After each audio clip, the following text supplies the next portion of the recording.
Hello, hello. Okay, so here I am. Just wait again.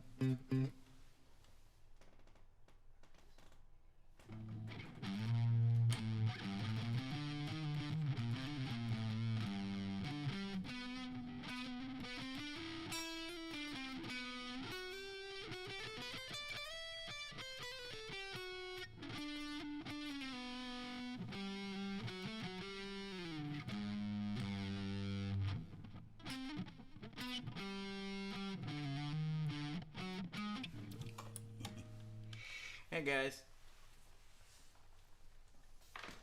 Let's see. Okay, good. Well, I just want to see if the guitar was working. Okay, so this is Mark Teaches Music, and this is our what do you call it? Live stream. There we go, live stream. This is our live stream, or my live stream, and I'm here live teaching music.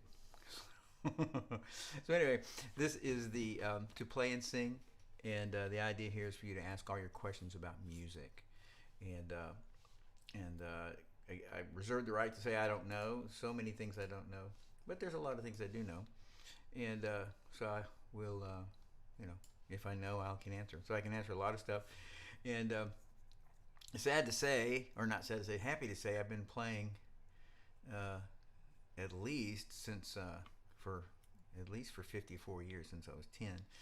And so anyway, so I can give you some good answers for a lot of stuff. So your questions are the most important thing, and if you like this, subscribe to the channel, and like this video, and what else you do? Punch notifications, and everything in the world you're supposed to do. And if you're interested in lessons, go to www.dallasmusiclessons.com. So okay, so this time today I'm just going to jump right into questions. Now put your questions in there, and oh, the guitar sounds awesome. Well, that's good. There's a comment. And so I'm going right to questions. So the first question is right there. How long does it take to learn to play the guitar? So first off, let's expand that. I'm going to come back and answer that very specifically, but let's expand that to how long does it take to learn anything. The piano, the bass, to sing well. And there's a lot, believe it or not, there's a lot of permutations on that question. And one of them is, how good do you want to be? How good do you want to be? Do you just want to sing with a couple of friends? Do you just want to play the guitar around a campfire? Do you want to, cut albums and, be a professional studio musician, which I think is more than cutting albums, is the most challenging thing you can do, just by the way. So what do you want to do? How good do you want to be, that is? Number two is, what are you going to invest in it? I want to be a millionaire, and I'm willing to invest $10 a month in being a millionaire. Not going to get there.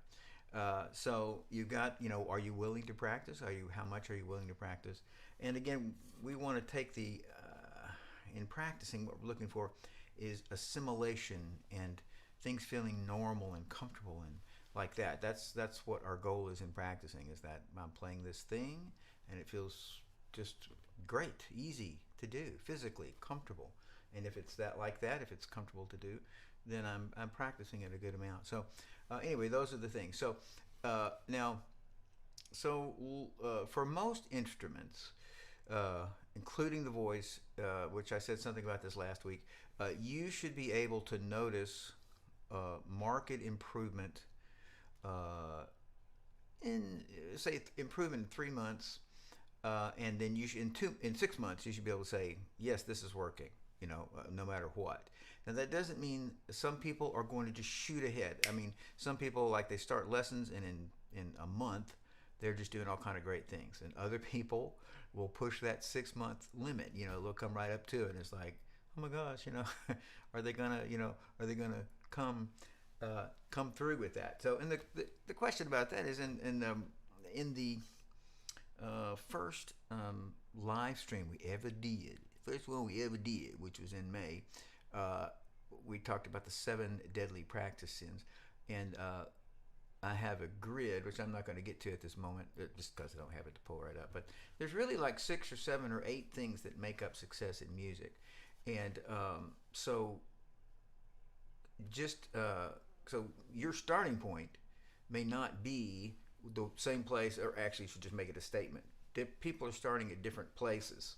So the person who starts in 1 month they're already sounding awesome and just well, they started like this: physical skill, musical skills, oral skills, like that. Maybe they played before, maybe not. So, but anyway, so I gave it a definite answer. I would say you should be able to notice good. I'm progressing in say 3 months, and then in 6 months you should be able to say, this is starting to work. And our definition of my definition of a musician is when people quit worrying about about whether you're going to mess up. If people are like, oh, he's trying so hard, she's so cute, what a cute kid, then you're not a musician. You're a student. You're a learner. You're a musician, and again, this is you, not a professional musician. What I'm saying is our definition for a musician is um, people can listen to me anyway.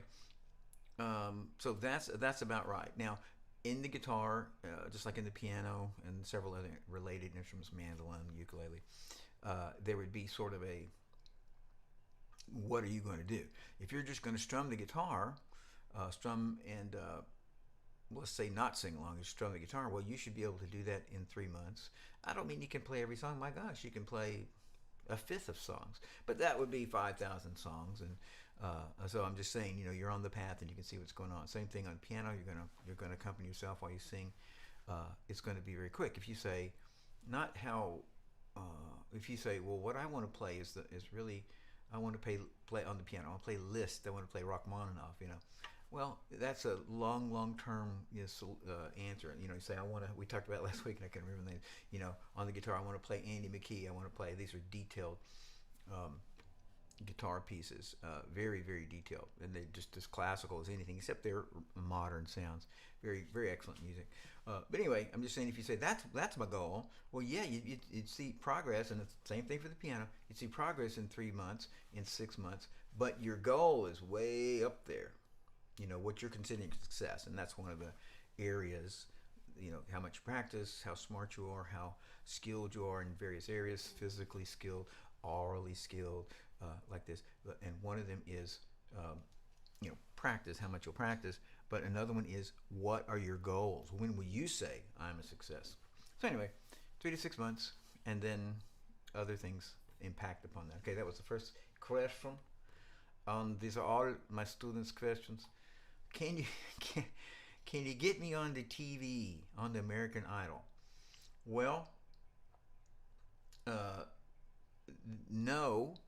Uh, I have had a student on uh, American Idol, and his name was Jason Castro, and some of you may have seen him. He made it to the Final Four, but he really wasn't my student. He's someone who took lessons, and I just mean that among music teachers. The idea is that you'd have to teach somebody for a long period of time, not at 20 years, but for say 3 6 months, have an impact on their life and their music before you could really say that's my student. And a lot of people who do take lessons for a long time, I wouldn't really call my student, because I don't mean I disavow them. I just mean if you're not going to do what I tell you and ask you to do and say this will really help you and this will make a difference in your music, and you're not really willing to do that and you won't do that, then I don't really know that you qualify as my student. You take lessons. So we have people who took lessons, people are students, like that. So anyway, so Jason Castro, this guy, he got an American Idol, but he came to me as in I'm going to I'm just a contestant. It was just the bottom. I've had other students get in the bottom rungs. So I don't remember. It must have been here in Dallas. I've had other people have to travel to like Shreveport and different places. Uh, so it was before he had gone, and so he was trying to get pointers and tips, and he only took 2 lessons. Uh, and so the answer is, I would say really no, and I would say really the answer is for anybody is no, for any teacher, that is, from the standpoint that uh, there's such a large amount of chance that goes into that, And as you've seen when you watch American Idol, which I think I never have, well, yeah, watched him one time or whatever, maybe so. I don't think I've certainly never watched a complete episode. But they intentionally have people that are terrible, you know, and things like that. And so I'm just saying, so they've got enough people that fit this criterion they want. You know, they're really great singers. They're a girl, or they're young, or they're old, or they're a worker. You know, whatever. I don't know what their criterion are, but they got enough people that fit that, and they're not going to get any more people because it's a show. You know, it's a we're going to plan this show for a season, and we want, you know, we don't know who's going to win. I don't think. I hope they don't do that, but we do know that the first episodes are about, man, that guy's terrible, you know, and then and we laugh at him, and then somebody, you know, really comes and does twice as good than they did before, and so when we get to the latter, there's really good singers. So there'll be plenty of really good singers, and for just to mention it, for every person who makes an album and is famous, there's 10 people that are just as good. I do not mean that this goes one way. This only goes the way that for every album that's made, there's on average there's 10 people that can do just as good as that. There's always a Tommy Emmanuel or Tony Rice, you know, like just world class. Who do you compare that person with? You know, Yo Ma, or Yo Mama, as I like to call him. You know, just as like, how do you? In other words, it's the top. When the guys get up into the top, I'm just saying when they're the best trumpet player, the best saxophone player. You how do you measure that? What do you say? This guy can move his fingers faster, or this guy can play the most styles, or this guy can. When these guys get up here in the top, most of them, the very best people, well, basically are kind of like we're among peers, and he's really cool, and he's really cool, and he's really cool for different reasons. And in terms of a shootout, you know, who can, you know, play the fastest, that concept is not there near as much because they are good at different things, you know, slightly different things or way different things. So anyway, so getting onto American Idol or making you a success from a recording standpoint is not a given. Like you get so good, and then as I am good enough now to get a record contract. Doesn't You may be, but you may not get the record contracts, and you may be way good enough to win American Idol, but that doesn't mean you're going to even get on it. You know, and I've had students that are really disappointed. Not that they didn't get on, but like me saying that, you know, like, but it's kind of like the lottery. You know, it's like, well.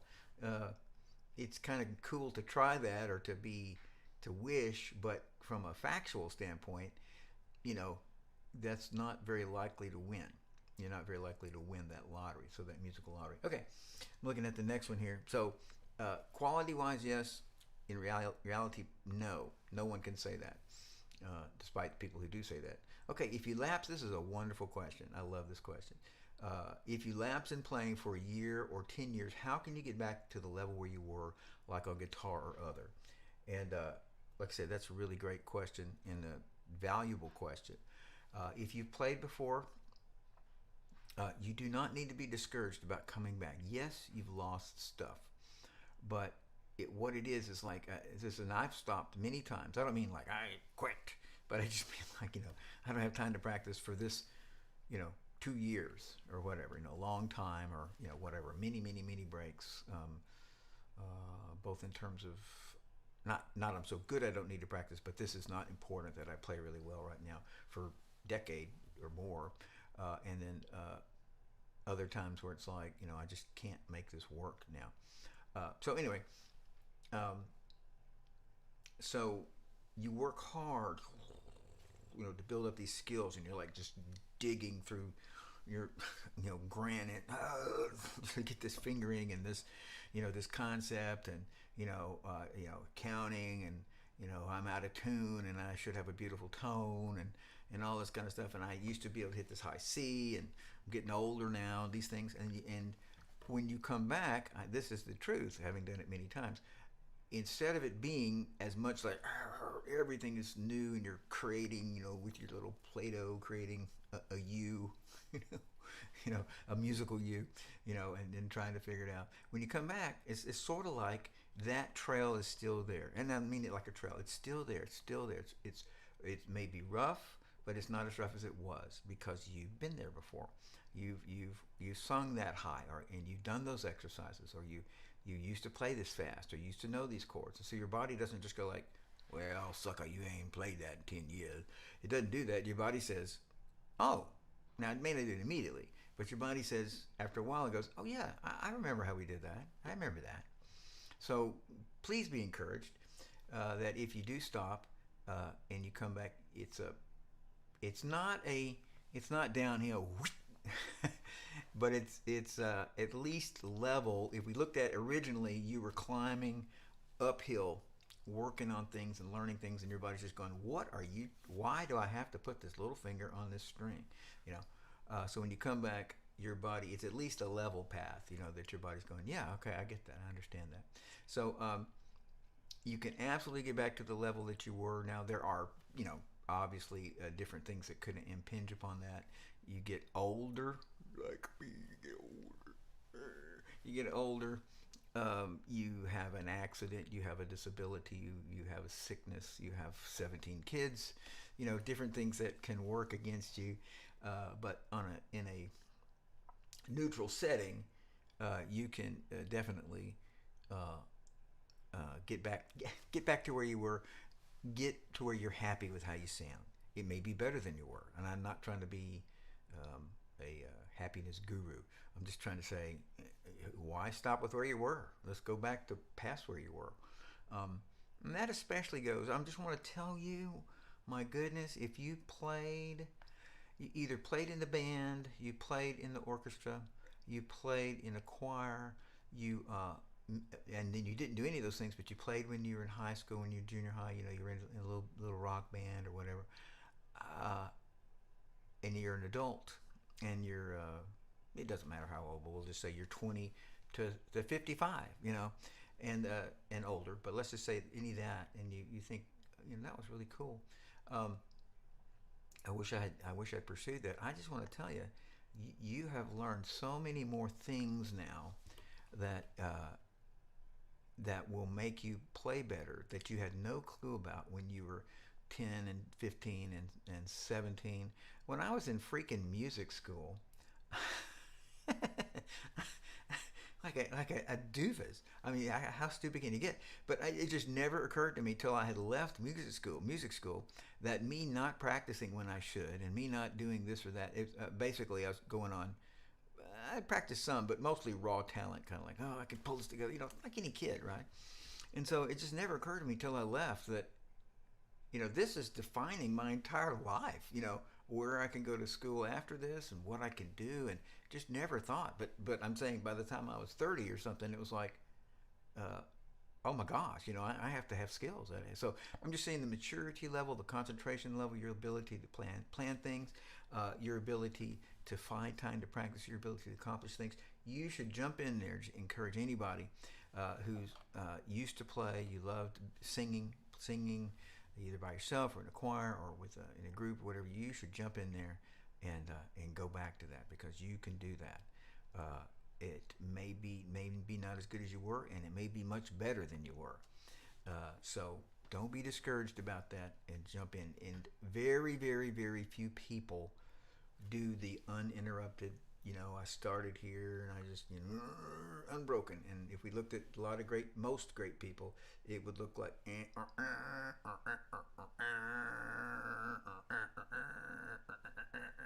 would look like that. So don't get discouraged and jump back in there. Okay. Why do I have to do exercise? So and so says they never practice. Well, this is a pet peeve day. So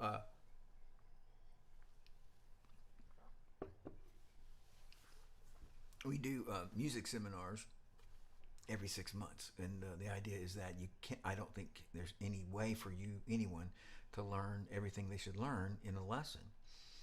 Not if you took a 2-hour lesson twice a week, you couldn't learn everything you need to learn. So seminars are a way to get outside ideas or other ideas. And it's like going to a concert. You'll learn a lot. You won't learn everything you need to know at a concert, but you'll learn a lot of things. Well, look at that guy. He messed up, or the band had to stop, or look at him. He's just kind of he's kind of grooving out on stage. Maybe I should do that, you know. So anyway, so we do seminars. We hired for 15 years. We would hire people in, and so had this guy, and I remember his name, which I should not say, but he was from France, and to my students, you know, 100, and this was the guitar seminar, and it was into 100 whatever guitar students, he said, I never practice. I don't need to practice. So what that implies, I just want you all to think about this. So what? You know, between concerts, he's sitting locked in a in a closet, and he doesn't pick up his guitar, and then it's like 10 minutes till the concert, and somebody opens up the, and they go, yeah, I know his name. I try not to say his name. You know, it's like it's time for the concert, and he comes out and he goes, oh, and he kind of stretches out, and he goes, gets up on stage, and he starts playing amazingly. No, somebody who says they don't practice, that I don't mean they. What they mean is I don't do a bunch of exercises. I just play songs, and that so they may play songs. They do not mean, none of them mean, no matter what they're just lying. They do not mean I just piddle about, you know, and then I just have my concerts, or I just piddle about and I have my gigs or whatever. So they could mean for 30 minutes a day, but probably more like 2 hours a day. I play my songs. I play songs. I just do, you know, play all this fun, cool stuff that I love. You know, and the point is they're playing. And that, my friend, is practice. And the idea about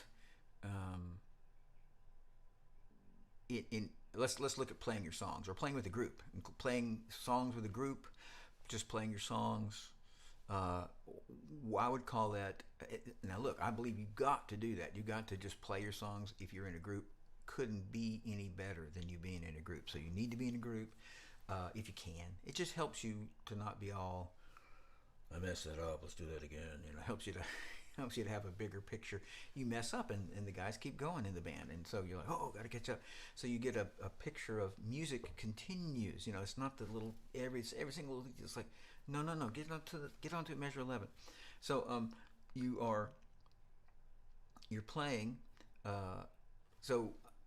Playing is super important, and not like once a week. Every day you need to perform. You need to play your songs. You know, and again, being in an outside group is wonderful. Couldn't get any better. However, compared to progress, compared to playing, and by which I just mean playing your song. So playing would increase you like this, and practicing would increase that single skill you're working on like this. So what we want is a mix of practicing. Okay, I gotta work this chord, gotta work this scale, gotta get my high range going. I'm just working on one or two very narrow things with a very targeted exercise, and that skill goes way up because that's the only thing I'm doing. And the great thing about those exercises too, exercises of many hundreds of kinds. I mean, there's a whole shelf there, right there, of piano exercise books.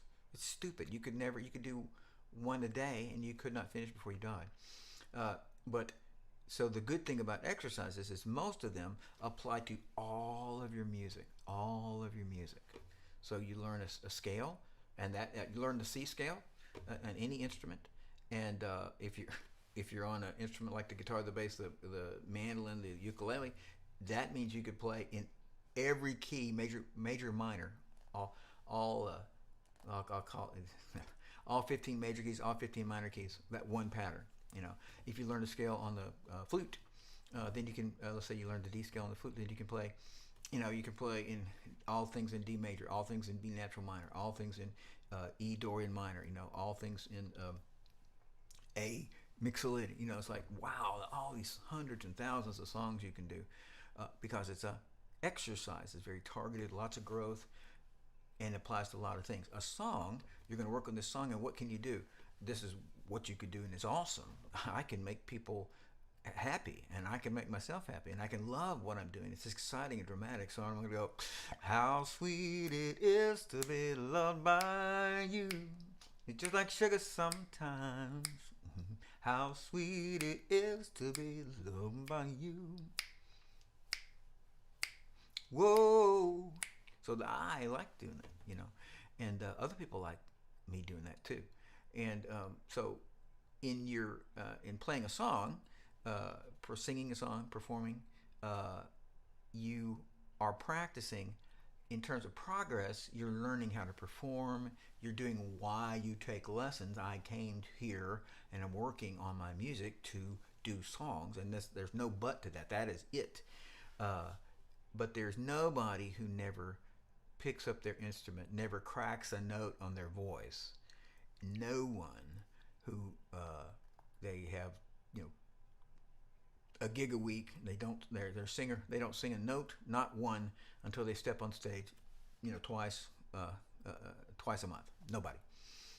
And so singing, playing your song a lot, playing your piece, singing your piece is progress and makes a lot of progress. And for some people, people who are starting higher up, that is perhaps enough, depending on where they want to get. They don't want to get that amazing, and they start high. Then just singing songs and stuff is enough. But that's practice. It's just mild practice. Practice, working on exercises and stuff is not better than performing. If you had to pick, you'd pick performing. I'm just going to sing my songs. There's only one thing I can do. Then I'm going to sing my songs. I'm going to play my songs. That's what I'm going to do. But hopefully you wouldn't have that choice. Okay. All right. So, oh yeah, do have to. So nobody never practices. Period. Show me the person. I'd like to see it. All right. I want to write songs, but I don't know how to find a melody to go with the words. I write. How do I find a melody? This sounds like a song by itself. How do I find? Come here, guitar. Of course, this sounds a little bit like the Rainbow Connections thing. We'll do G. How do I find a melody to go with my stupid song? I wrote all these hokey lyrics, but my song just goes on too long. There you go. The foisting. There's not a certain way to do it. There's 100 ways to do it. But the first thing you need to do is, or what you need to do, you need to be engaged. If you're not singing and you're asking this question, how do I find a melody for my song? I don't mean you're a singer, like, oh, he's so amazing. How does he sing like that? I just mean you sing. So this is me. This is totally fine. I'm just saying. So if I was going, you know, da da da da da da da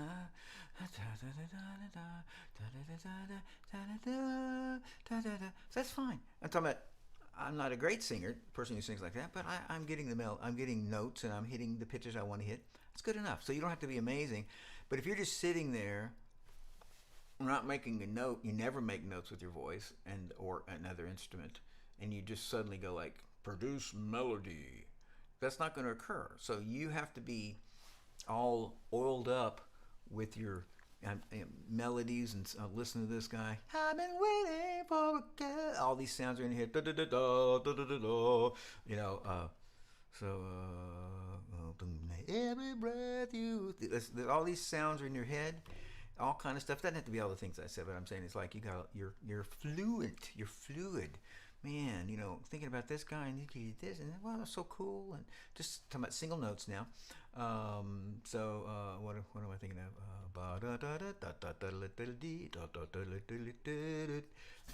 So you're fluent with that. So how do you find a melody from that? That is, I'm all slathered over with, you know, musical melodies and things. Just start. Go ba, and then go. You know, what would be next? What would you like to hear? Just make yourself sing. You don't have to sing words. You don't have to. Just by the way, if you're actually writing a song, we've always got the when we say words in any language, there's a number of syllables in that language, and that is a little awkward. Here's beats 1, 2, 3, 4, 1, 2, 3, 4. So it's a little awkward or difficult. Can be difficult to fit those syllables in how do I write a melody. Uh, is the timing on that? How do I write a melody? And that's called logogenic. Lyrics should be logogenic, or melody should be logogenic. That is, they fit how we'd say it. So we'd go how do I find? Let's see. Yeah, how do I find a melody? So I went long note. How do I find a melody? So if I went how do if I went how do I find, that would be awkward. It would sound awkward. So again, you're comfortable with your melodies, with melodies, and then you just got to start doing it. And including rotten melodies. Most, 90% of songs that great songwriters write are crappy, and they know it. Now, of course, a whole lot of those would be in the beginning. And what I was saying is that when you have a lyric as opposed to a melody, dum, ba da bum ba da da da da da da da, that's a melody, and then the lyric would be, I went to the window and I saw my dog. That's a melody and a lyric. So the words are the lyrics, of course. So it's hard to fit, if you've written words, it's harder to fit those words into a prefixed melody. And I'm fixing to I'm not trying to get on a tangent, but I just want to say, so historically, there's no right and wrong. If we look through the ages, centuries of writing music, there's a lot of different things that have happened. However, let's say a very frequently used common period would be, say, 1850 through 1950 or 1960, and you would have most musicals are lyricist and melodist, or what do you call the guy who writes the music? Guy writes the music, guy writes the lyrics. So a lot of classical composers do that. They would take a text from somebody, and they probably expect to do that. But if you looked at, but what about,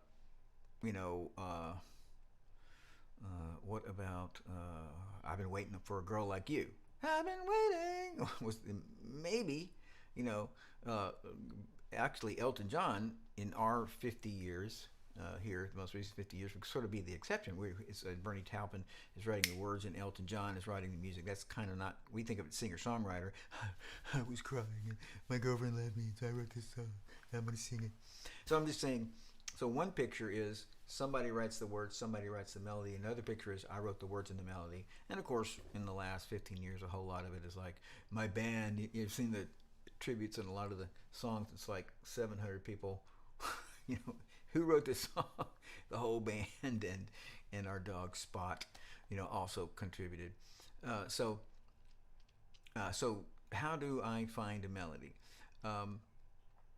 Be comfortable with melodies, and if you need to be comfortable with making melodies with your instrument. If it's a voice, if it's a guitar, being quiet sometimes can help you. That is, thinking of, I went like the interface between your voice and your head should be very small, and it is the smallest rather than your head and your instrument, or your head and your instrument. So anyway, so if you went in your head, I'm not, how can I show you what I was thinking in my head? Let's see. So in my head, I went ba ba da ba da da. It's in my head. So there's hardly any interface there. So you could do it in your head, thinking of sounds. But then you have to bring them out loud into the real world, and that's where your voice or your instrument, and again, in your voice, it doesn't have to be a good voice, but you're just going to have to probably write a whole bunch of stupid melodies. But it really helps if you're familiar with a lot of different sounds and songs, and not familiar with, comfortable with, paying attention. This is not helping you. Whoa, that's cool. Oh man, those guys are so great. I love them. On your, either you're listening or you go to a concert. No, what's helping you is to go like, let's see.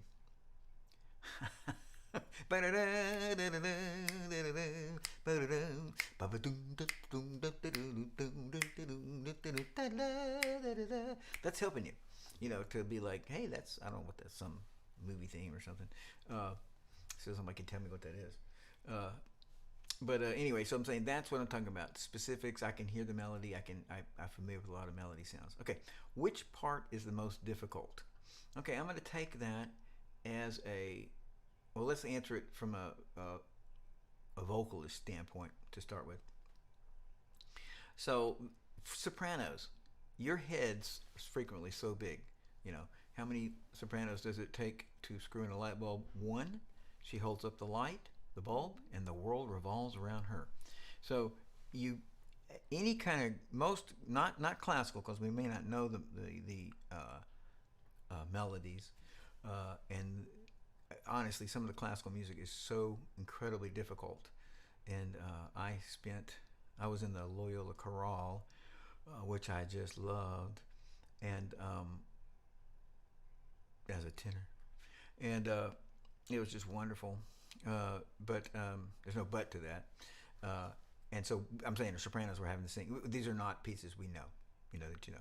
But if you're in a choir and you're singing the soprano, you're singing the melody, which is what everybody knows. If you're singing some arrangement of I don't know why I'm singing this, but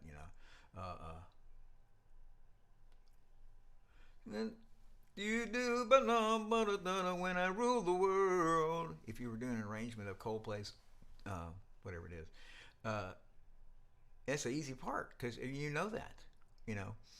Uh, the next easiest part is the bass part. I'm not talking about range, for anybody. It's like, well, if you can't hit the pitch, which is understandable, then that's a different issue from is this part hard. Uh, so I'm just talking about in the way what your ear hears and basically what's harder or easier to latch onto. So it's easiest to latch onto the melody, which is in the soprano normally. The bass part is next easiest because it's outlining the chord. Usually, doesn't have to, but it usually does. The next easiest part is the tenor because usually they would use the tenor to be a counter for the bass or to harmonize. And the hardest part, girls, is the alto part. And it absolutely is a guy, including myself, he's written a part, all these 4-part. This is the music going along, and he gets to man, nobody's singing the third. Oh, nobody's singing the seventh. Oh, nobody, and who gets it? The altos get it. And so just want to say, if you think you're an alto, just by the way, tons of my students, voice students, by the way, through the years, have been told they were altos. And it's only because, which I understand. I mean, if I was the choir director, I'm like, this girl's got a great ear, great ear. She's got a great ear. So I'm going to put her on the alto part. I don't care if she's an alto or a contrabass. I need somebody to sing that part who can hit those notes. So all I'm saying by that is to say, it takes the best ear to sing alto because they tend to jump all around. And just as an aside, if you have been told you're an alto, it may not be so. It may be that you had a good ear. So, now that's a generalization, right? I mean, like I said, started by saying that the classical songs, everybody could be just hardest thing you ever thought of. Now, and I talked about it several times back. I don't remember which one it was, but all the instruments start to blend. The difficulty of an instrument determines how much we expect out of it. And I don't know if I have this to pull up. Can I pull this up quickly? That would be so awesome. I'm going to try. I'm going to give it one shot here. There is the file. Now let's see if I can share it with you guys. I just thought it was fascinating to see us. We talked about this, and then here it was suddenly fleshed out as truth that you could see. So let's see if we can get a window capture here now. That doesn't look right. Live stream. Herbie Hancock. Just give me a second. This might be worth it if I can get it. There it is. Look at there's the document. Okay, cool. I can see that. Let's go back. Let's see if we can. Let's just see what happens. Turn it on and turn my face off. Oh, look at that. Okay, cool. So I don't know if you can see that. I know you can. Well, no, you can't yet. Now you can. So this is Dexter Gordon's solo. This is in a song called "Drifting" by Herbie Hancock. The jazz band is doing this song. So I just think it's fascinating. So I've been saying, okay, so in other words, the trumpet's harder to play than the saxophone for different reasons. Brass are harder to play than clarinet, flute, sax, other instruments. All the brass. It's for different reasons. I don't want to get into it. But here's Dexter Gordon's solo, and I just want you to see that's a mostly 16th notes, and this is in the song "Drifting" by Herbie Hancock. And then here is Freddie Hubbard's trumpet solo, from that same song, and it is almost entirely eighth notes. And again, look at just the darkness. This is a saxophone solo. Here is a trumpet solo. And my point in pointing that out to you is, let's get my face back here, and I'm back. Okay, so the point pointing that out to you is what part is the most difficult? Well, there's a lot of leveling going on, that these songs are. So I was going to say in a regular band, the bass part, guitar, piano, voice, just to say that it's like, well, you could say the bass part is really easy, or you could say the drumming part is really easy, but basically they all kind of, I would say it's more like a personality. What does the bass player do? He's about fundamentals, and he likes adding rhythm and also fleshing out those chords, establishing the chords. It's like that's the coolest thing, and walking to this bass note when he hits a boom was cool, and then adding little things, but they're sprinkles. They're like little exciting things as opposed to amazing. How did he do that? So it's a in general, the bass player's job is not to be like, how did they do that? It's to be more like, no, I laid it down, baby. It's like we knew what we were supposed to play. So, and I know there is no answer to which part is more difficult. I gave an answer for the in a choir, the alto part is the most difficult, and then in general, I would say, even though like if you looked at let's say a rock band, if there was a rhythm player and a lead player, the lead player is playing faster, but depending on the group, maybe that rhythm player is playing a lot of sweet things that really make it work that the lead player doesn't really know about. That could happen. Okay, so now let's see. I have time for one more question, and it is, let's see what it is. How can one get better at improvisation? Do it. Improvise, and don't stop after 3 minutes. So now, I didn't know I'd have to do this, but now I'm going to need to get over to my. So this is the one, when I got out of music school, I played in the orchestra and the concert band, but I played in the jazz band for 3 years at Loyola, and I just adored it.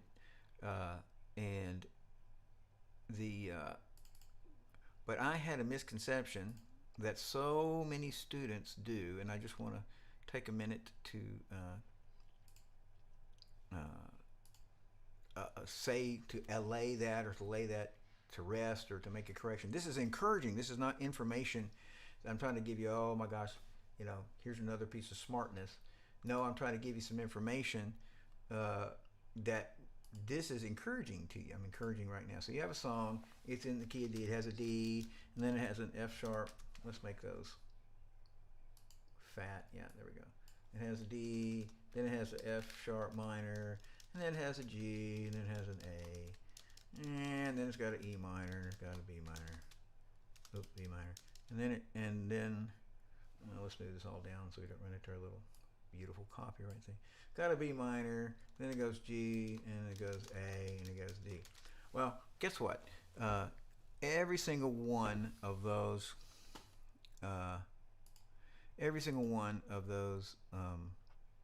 chords is only made of, there's no note there except for, there's no notes there except for notes that are in the key of G. So those notes are made, those chords there are made up of notes from the key of G. So, like just pick one, let's say an F sharp minor, that's an F sharp, an A, and a C sharp. And those notes are in the D scale. And that E minor chord's an E, a G, and a B. And those notes are in the D scale. And that B minor is a B, a D, and an F sharp. And those notes are in the D scale. So over all this line of chords, you can play and should play the notes, the D scale. That's what you're playing. And yes, when you get to this G, so here's the notes of the D scale. Sorry, I'm just running out of time, so I want to get this. Here's this, the beautiful, and this beautiful.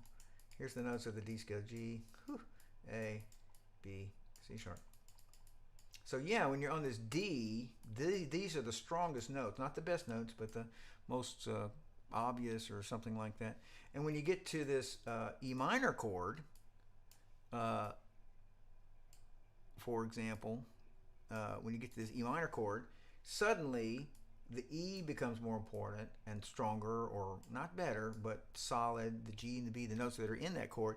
So yes, we're shifting through in that whatever scale we're doing. We're shifting through um, different emphasis, but all of those can be played. So a lot of people think when you go to the D, you use the D scale, yes, of course.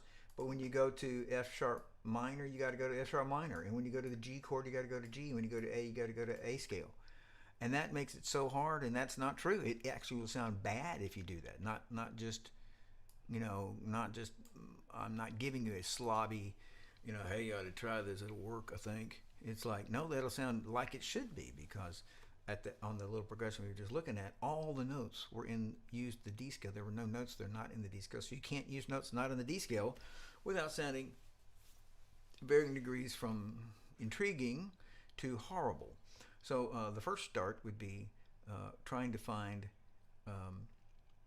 The first start, like I said, was you just start doing it and spend.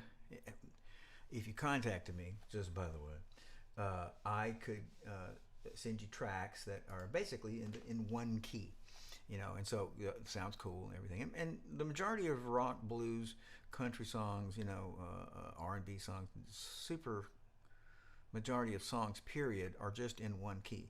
And even the songs that aren't in just in one key, when they have something out, it's just like one chord or two chords. 90% of the song is all just in one key. So, not one of my favorite songs, but Brown Eyed Girl, hey, there we go. Way when the rain came.